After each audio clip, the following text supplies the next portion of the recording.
So this is the moment where I start to flatten out this piece of land. I've got my rake, I've got a fork, and it's just work through it, get it level, and as I go I'm cleaning out every bit of weed, couch grass, mare's tail that I find along the way.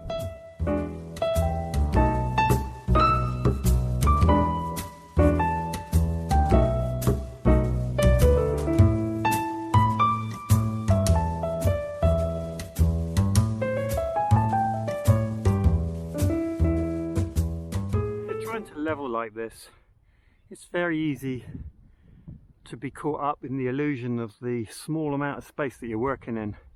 If you get the chance to stand back and have a look at things from a distance, you get more of an appreciation of where you are level and where you're not. And that first sweep across this piece of land shows how the soil is congregating in the top there and sloping away to the sides and dipping away to the front. And whilst it's got to dip down this way, there's a real mound up there on the left which needs to be dragged across and down, and that's the next phase of this work.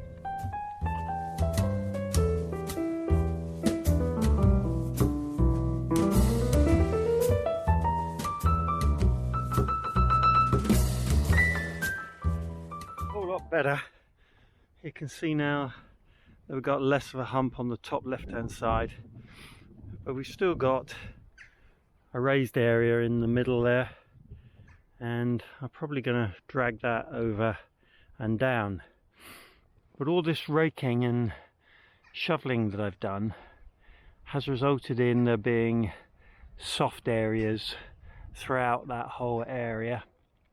And before I scrape that last bit across to get it even, I'm just going to walk over this to make sure I identify any areas that are really soft. I know up the edge is going to be really soft because it's been everything that I've raked to the right. And I need to do that because if I put the membrane on top, I'm just going to get puddles of water where it dips down because I've trodden on it. So this last step of identifying those dips and dragging the last proud area across is quite important.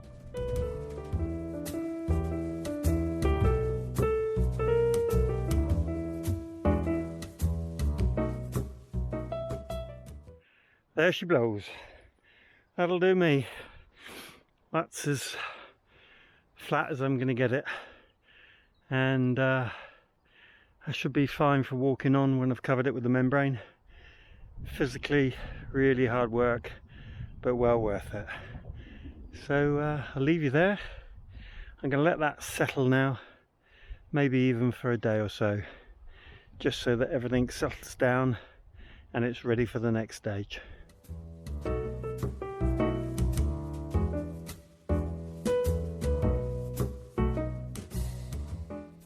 Some of this wire that I reclaimed from the plot I've cut up into pegs, and that'll be some security for this membrane.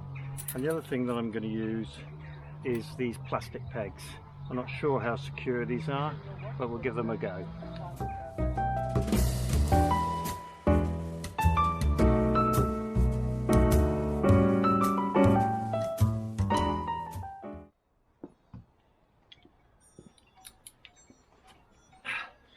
These are strange times indeed. Well, we need to be a bit careful. Since the lockdown, I've been reading about chickens being stolen from allotments. We've decided that we need to get our chickens back over to the garden. And now that we've split our chickens into two groups, I need to make a coop to be able to accommodate them here. And this was being discarded by a neighbour, and so I acquired it, and now I'm going to adapt it and turn it into a coop.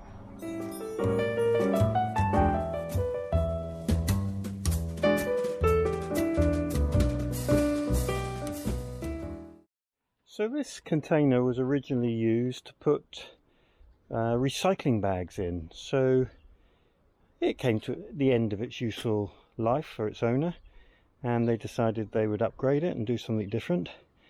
But I'm going to use this, as I've indicated, to make a rabbit hutch.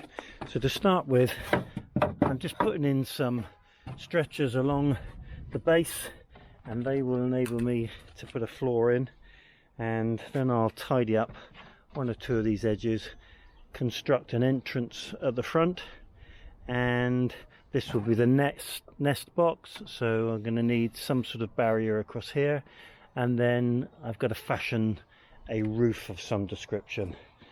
So it's all pretty much make it up as I go along, but the end result just needs to be somewhere where the chickens can get in and be dry. And of course this is for very small chickens, it's for the silkies, and the height's not going to be an issue once I've put a roof on here.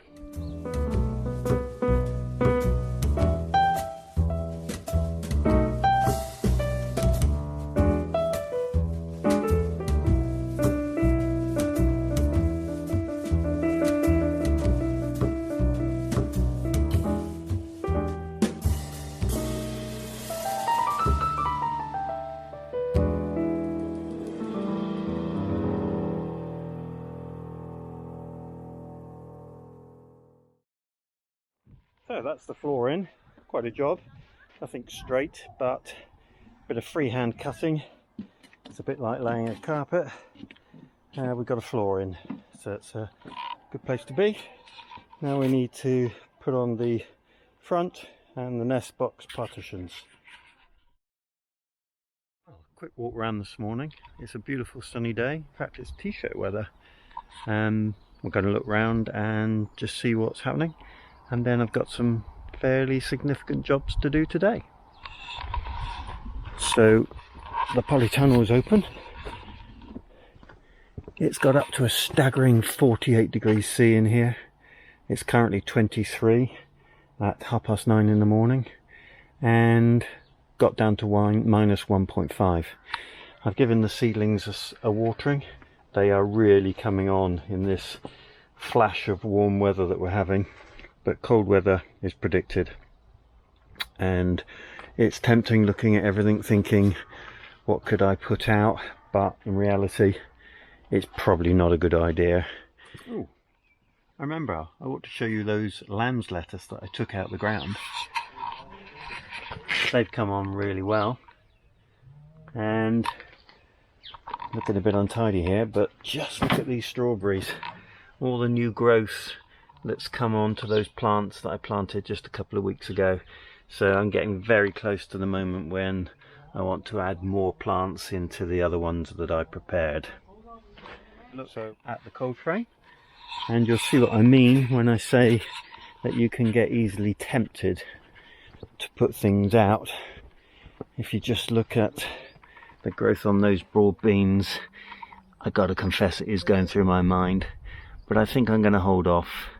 Everything else just coming along really nicely. And yeah, back to that onion trial. Those Rheinsberger onions just completely disappeared now, but the Zeebrun and the Ailsa Craig, yeah, they hung on, and they don't look anything like as vigorous as the ones that are in the house, but they're doing okay. So this is my rhubarb, and it's a mixture of rhubarb. You can see there's two distinct varieties here. We've got the earlier variety, and three of these are Victoria, which I grew from seed last year, and it's staggering how much growth you can get in 1 year from a packet of rhubarb seeds. Literally, they were seedlings. I planted them up twice into pots, and now I'm getting fantastic growth in these. One of them is a purchased rhubarb which I got from a garden centre, and that one is doing just as well as the others I grew from seed. Now this variety is an unknown. It was in an auntie's back garden, and it was massive, and I split it up, and I'm managing to get those corms to come on nicely now. But as you can see, it's a much later variety than the others, which is a good thing because it means I get some crop over 2 different periods of time. So they're going to go in various positions on the fruit garden, along with the other fruit trees and fruit bushes that I'm growing. So I've got a mixture of gooseberries going in. I planned a lot of these fruit bushes over a year ago now, and it occurred to me that it would take me a long time to get the land prepared, but it was a good opportunity to buy some smaller gooseberries and pot them on and just let them keep growing until I was ready to use them. And I've got Hinamaki Red, 2 of those. This one, I'm not sure what it is. It's an old plant that I grew and resited into a pot. And these are a gooseberry that I've taken from cuttings from a neighbouring allotment keeper, and they're coming on nicely. They were taken as cuttings last year in about May time, so they're doing well. This also is a red gooseberry. This one's called Wynnham's Industry. So 1, 2, 3, 4, 5 red ones. This is Hinamaki Green. This one is called Careless, and that was bought from a garden centre just over a year ago. And this one's relatively new purchase. It's called Ribens Uva Crispa, and yeah, quite a nice vigorous and green gooseberry. So 1, 2, 3, and then there are a couple of extras here. This is a gooseberry bush that's ancient, been here many years, has a very pale, almost yellow gooseberry on it, so I'm going to use that. And we've got a couple more of those red gooseberries that I took from cuttings. So a good old showing of gooseberry plants. So my next big challenge is planting these plants into this membrane. This really isn't a very good quality membrane. I bought it online, and you only learn of its quality once you start to use it. But this frays badly, so I've been looking for a method of cutting into this without causing it to fray dramatically. I'll show you some fraying from this. So this is what can happen, and there's a good 5-6 inches there of frayed material where it's been cut, and it can get as bad as this, just turning into a matted mess. And you can see it all along the edge of the cut membrane. By comparison, these are membranes that are older. These are 2 years old now, and the extent of the fraying is much less. This is a far better quality, but when I ordered this new one, it said it was a hard weather membrane with a greater weight to it, but just hasn't turned out to be the case. So it's well known that these sort of membranes are probably best edged with a flame so that the plastic melts, and that prevents some of the fraying. So I'm going to experiment. I've got a cook's torch here, gives me a very fine area of flame, and the plan is that I'm going to cut the appropriate hole into the membrane and then plant through it. So very experimental, but worth a try, I think. But first of all, I've got to decide where I'm going to put everything. So this is a big space, but it's deceiving when you consider the spaces that fruit has to be planted into, and the distance that each type of plant has to be from its neighbouring plant. Then you soon eat up the space. So gooseberries require 1 metre width and 1 metre high. So 1, 2, 3, 4, 5 gooseberry plants in a row, and then down the bottom here I'm going to put 1, 2, 3 rhubarbs, and the reason for putting the rhubarb down there is that the moisture will always flow into this bottom point, and of course rhubarb love the moisture, so I'm hoping that that will lead to a successful crop of rhubarb. So I think I can probably get 2 rows of gooseberry bushes in here, and effectively this will be then a rhubarb and gooseberry area. So with no further ado, I'm going to practice and see if I can cut a hole in one of these areas. So I've cut myself a couple of squares of this weed membrane, and as I said, practice is probably order of the day here. Once I've cut into that membrane, there's no going back, so I just want to see if this method works. I'm going to cut holes that are effectively the size of the pot, and we'll start off with a small one here and see if this cook's torch actually does the job.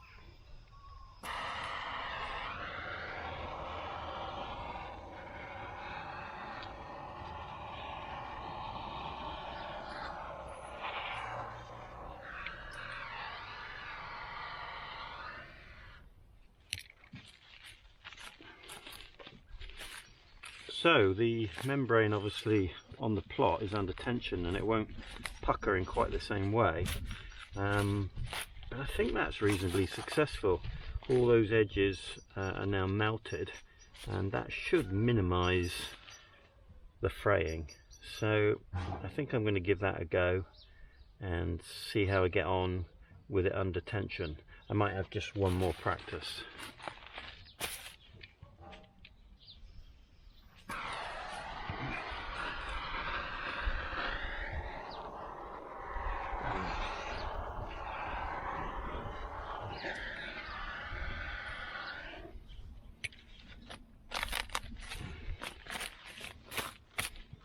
Yeah, I think that's going to work. I think this is going to be the layout. My orderly brain says keep the green ones at the back.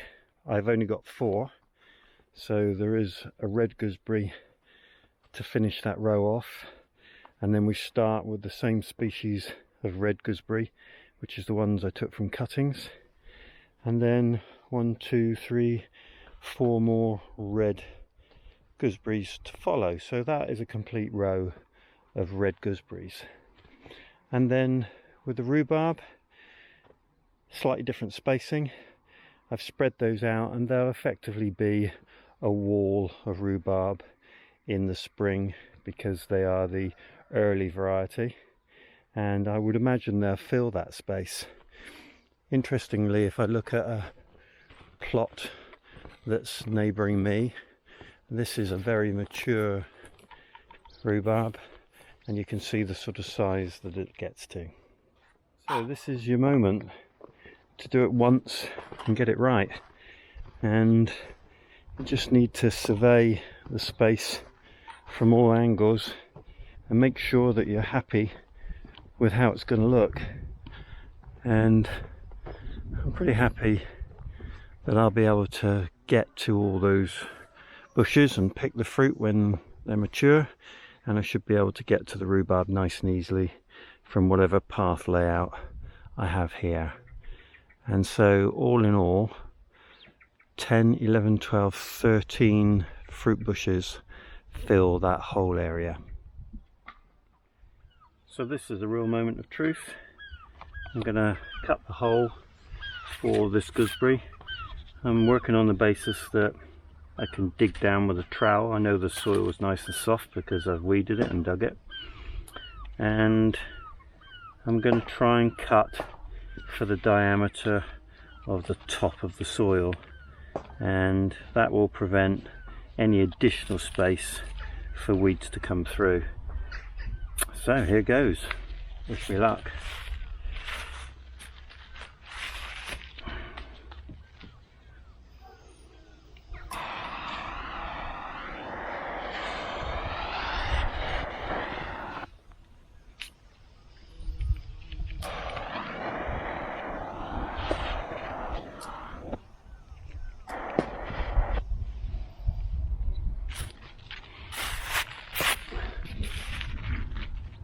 there we have it.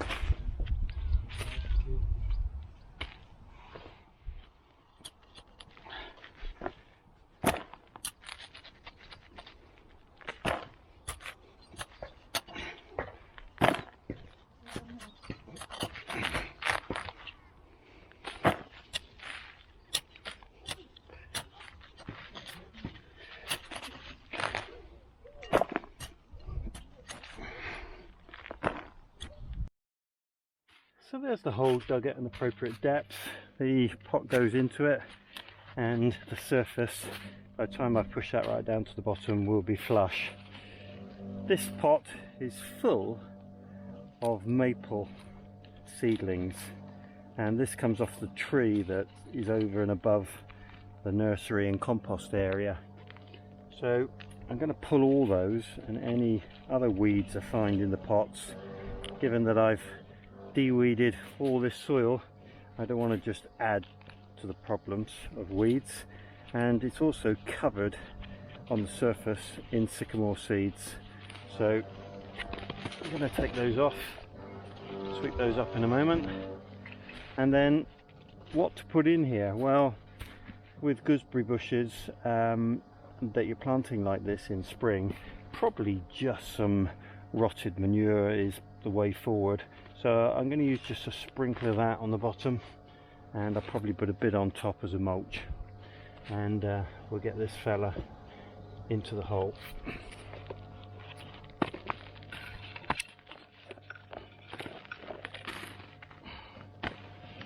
Tease the roots out a little just to give it a start.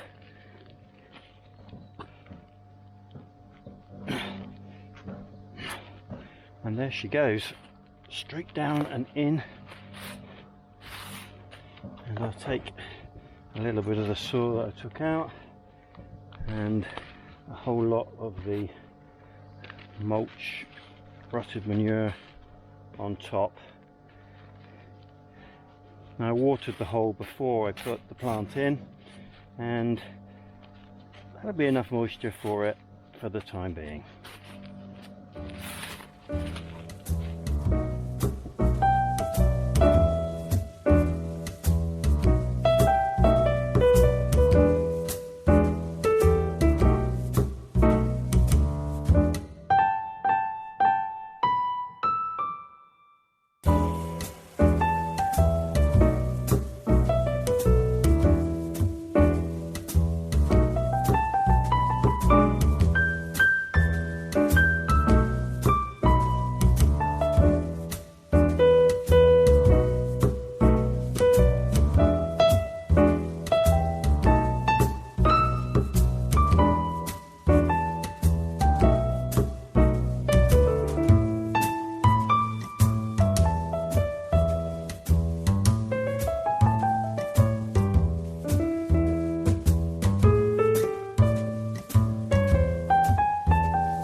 That's it, folks.